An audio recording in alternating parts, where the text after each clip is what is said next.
안녕하십니까. 공인중개사 법령 및 실무를 강의하는 신정환입니다. 이번 시간에는 사무소에 대해서 공부하도록 하겠습니다. 이 사무소는 전체적으로 출제 비중이 상당히 높은 부분에 해당이 됩니다. 그래서 최소한 2문제, 최대 4문제까지도 출제가 되는 부분이니까 잘 정리해서 알아두셔야 되고, 또한 저기 뒤에 가보면은 이 사무소 명칭이라든가 광고, 여기에 대해서 개정된 내용도 많이 있죠. 그래서 특히 잘 정리해서 알아두셔야 되는 부분에 해당이 됩니다. 오늘은 이제 그 사무소의 기본 개념입니다. 사무소의 기본 개념에서 1등록, 1사무소의 원칙, 그 다음에 법인인계업공에서는 분사무소를 설치할 수 있고, 그 다음에 중개사무소 공동사용. 여기서 대개 매 시험마다 한 문제가 출제가 되는 겁니다. 그러면은 제일 먼저 1등록, 1사무소의 원칙입니다. 사무소는 자연인을 기준해서 보면 요거는 주소와 같은 게 일하는 게 사무소가 됩니다. 그러면 제가 앞에서 주소가 어디냐고 물어보면은 쉽게 대답하시는 분들도 있는 반면 쉽게 대답하지 못하고 머뭇거리시는 분들이 있죠. 이런 분들은 대개가 현재 살고 있는 장소와 주민등록이 되어 있는 장소, 그 다음에 본적지, 새 장소가 틀리신 분들입니다. 그러면 새 장소가 틀리신 분들은 주소가 어디냐고 물어보면 어디를 대답하셔? 정답. 본적지? 아니죠. 현재 살고 있는 장소, 여기를 얘기하셔야 정답입니다. 그래서 법에서의 모든 기본 개념은 형식적 기준으로 접근하는 게 아니라 실질적 개념으로 접근하는 겁니다. 그래서 우리나라 민법에서도 생활이 근거되는 곳이 주소다 해서 현재 살고 있는 장소를 주소로 정해 놓고 있습니다. 현재 살고 있는 장소에 주민등록이 되어 있지 않으면 주민등록법 위반으로서 그에 대한 제재를 받겠죠. 제재를 받더라도 주소는 주소라는 얘기입니다. 그러면 사무소도 똑같이 접근합니다. 현재 살고 있는 곳이 주소니까 사무소는 어디가 사무소? 현재 영업하는 장소, 이렇게 되겠죠. 등록했는지 여부를 불문하고 등록 기준에 적합한지 여부도 불문하게 됩니다. 현재 중개활동을 하는 장소면 사무소가 됩니다. 즉 서울특별시 강남구에서 중개사무소 개설 등록한 공인중개사인 개업공개사가 강남구가 부동산 중개업에 대해서는 불경기입니다. 야, 이렇게 해당 우리 앞으로 밥도 못 먹고 살겠다. 내일은 경기가 좋은 지역으로 한번 떠나보자. 종업원들은 아침에 일찍 출근해서 격리 하나만 사무소 지키고 나머지 종업원들은 트럭에 전부 타라 해서 트럭에다가 종업원들을 태우고 파라솔과 의자를 싣고 경기가 좋은 지역으로 떠나게 됩니다. 어디로 간다? 아름다운 청주. 아름다운 청주에 가서 파라솔과 의자를 설치하고 이 파라솔에서 의뢰인과 상담을 벌이고 거래계약서를 작성해서 교부해주고 확인설명서를 작성해서 교부를 해줬습니다. 그러면 이 파라솔은 사무소 다? 아니다. 사무소 다. 이 파라솔은 등록한 장소가 아니지 않니? 등록했는지 여부는 불문한다고 했죠. 이 파라솔은 건축물 대장에 기재된 건물도 아니지 않니? 등록 기준을 얘기하는 거죠. 등록 기준에 적합한지 여부도 불문하게 됩니다. 이 파라솔에서 의뢰인과 상담을 벌이고 거래계약서 작성해서 교부해주고 확인설명서를 작성해서 교부해줬으면 중개활동 했다 안 했다? 했다. 그러니까 사무소가 되는 겁니다. 그런데 이 공인중개사인 개업공에서는 강남구에도 사무소가 나 있죠. 파라솔도 사무소니까 사무소 몇 개? 2개. 2개 이상의 사무소를 설치한 것으로서 1년이 지역이나 1,000만 원이 벌금에 처해지게 되고 상대적 등록 취소세에 해당이 되는 겁니다. 예, 그러면 그런 것도 시험에 나오니? 나온다 안 나온다? 나온다. 절대로 의심하시면 안 된다고 했죠. 저는 시험에 안 나오는 얘기는 농담도 안 하죠. 요즘에 우리나라 부동산 유통시장에서는 이런 기본 개념들이 말썽을 부리는 경우가 많이 있게 되고, 그러다 보니까 이런 기본 개념에 대한 지문들이 옛날에 비해서 많이 증가한다는 특징이 있게 됩니다. 이와 같은 기본 개념이 자꾸 말썽을 부리니까 최근에 공인중개사 법령을 개정하면서 임시중개시설물 설치 금지 규정을 새로 신설하게 됩니다. 임시중개시설물을 설치하게 하면 2 이상의 사무소와 마찬가지로 1년 이내 지역이나 1,000만 원이 벌금에 처해지게 되고 상대적 등록 취소세에 해당이 됩니다. 이와 같이 하나의 등록을 했으면 하나의 사무소만을 설치해야 되는데 법인인계업공에서는 분사무소를 설치할 수 있다. 이 법인인계업공에서만 분사무소를 설치할 수 있는 겁니다.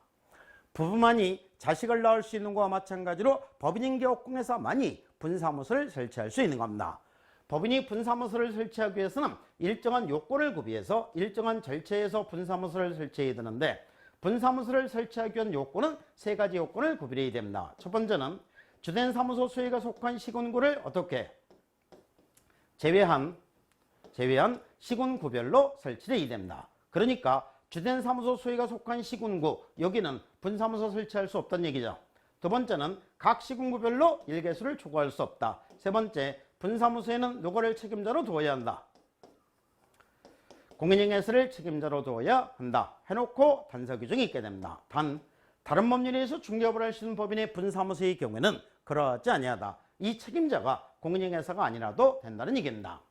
근데 이거는 상식적으로 생각해도 당연한 얘기입니다. 다른 법률에 의해서 중개업을 할 수 있는 경우, 이게 자본시장과 금융투자에 관한 법률에 따른 신탁업자를 얘기합니다. 은행이 신탁 업무를 취급하는 경우는 은행까지도 포함이 됩니다. 신탁업자는 본래의 본업이 따로 있고, 부동산 중개업은 해도 되고 안 해도 되는 아주 부수적인 업무입니다. 그러면 이 부수적인 업무를 위해서 이 부분에 대한 전문가인 공인중개사여야 한다? 말도 안 되는 소리죠.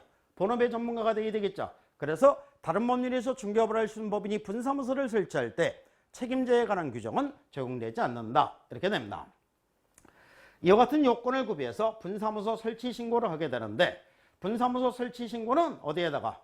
주된 사무소 등록관청에 하게 됩니다. 그래서 주된 사무소 등록관청에 분사무소 설치 신고를 하게 되는데, 이게 주된 사무소 등록관청에 분사무소 설치 신고를 한다. 요거를 잘 알아두셔야 되는 사항이 되게 됩니다. 주된 사무소 등록관청에 분사무소 설치 신고를 할 때 이 구비서류는 어떤 서류를 제출해야 된다. 보증설정 증명서면을 제출한다는 게 특징입니다. 보증설정 증명서면을 제출하는 게 특징이고, 어떤 서류는 제출 서류에 해당되지 않는다. 제출 서류에 해당되지 않는 게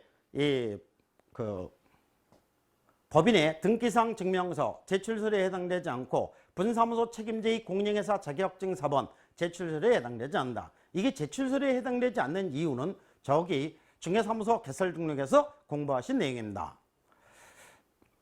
법인 등기사항 증명서는 전자정보법에서 등록관청에서 직접 확인하도록 되어 있고, 그 다음에 분사무소 책임자의 공인중개사 자격증 4번은 등록관청에서 자격증을 교부한 시도식에 직접 확인 요청을 하도록 되어 있는 겁니다. 그래서 제출 서류에 해당되지 않는다. 이렇게 되고, 그러면 이제 그 주된 사무소 등록관청에서는 신고 필증인데, 이 신고 필증이 신고 확인서로 바뀝니다. 신고 확인서로 바뀌게 되는데, 이거는 공인중개사 법에서만 바뀌어 있지 그 시행규칙에서는 아직 안 바뀌어 있습니다. 그러니까 신고 필증으로 나오든 신고 확인서로 나오든 둘 다 맞는 걸로 처리하시면 됩니다. 그리고 분사무소 등록관청에 통보를 해주도록 하고 있습니다. 이렇게 해서 이제 분사무소가 설치가 되는 것이고, 그 다음에 중개사무소 공동사용입니다. 중개사무소 공동사용에서는 두 가지만 주의해서 알아두시면 됩니다. 중개사무소를 공동으로 사용하는 데 있어 요건은 아무런 제한이 없는 것이 원칙입니다. 그래서 중개사무소 공동사용 신고는 해야 된다, 안 해야 된다?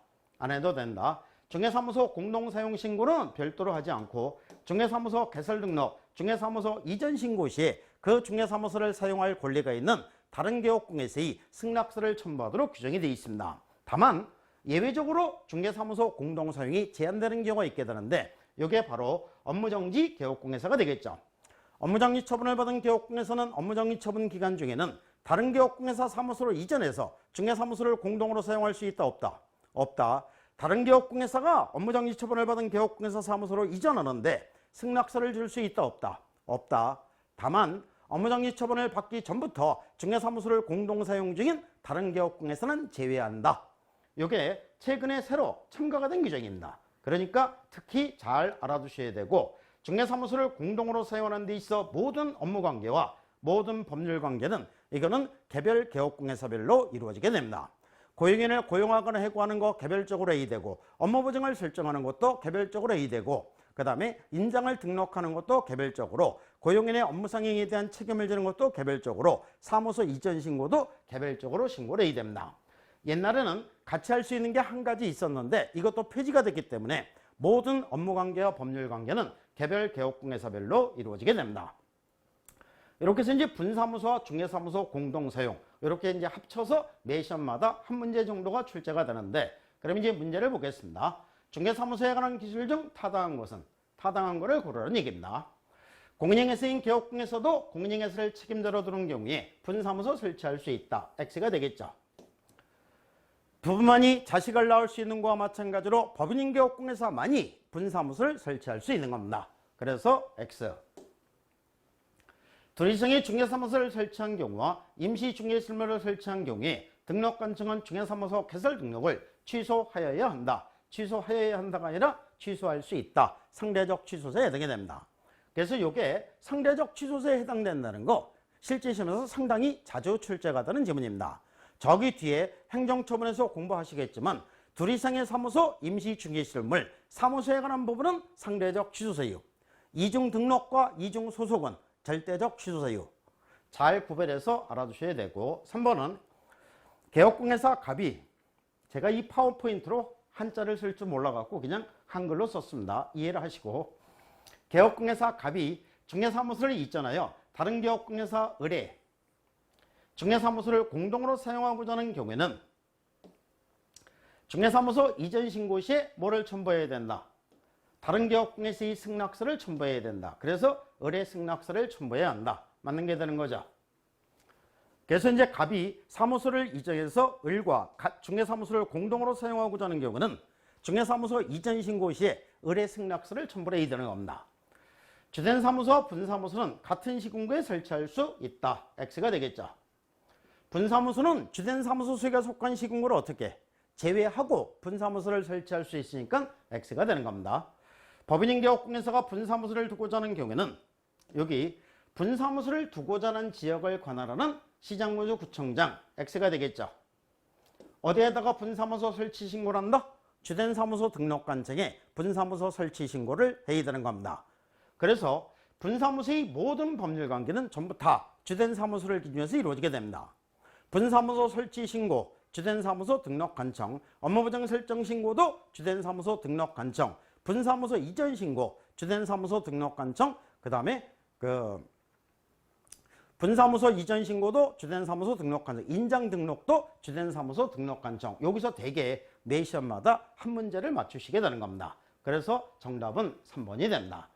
이렇게 해서 이제 이 사무소에서 분사무소, 중개사무소 공동사용 내용이 간단하죠. 내용이 간단한데 이렇게 그냥 간단하게 알아두시면 문제가 나왔을 때 별 무리 없이 해결하실 수 있을 겁니다. 감사합니다.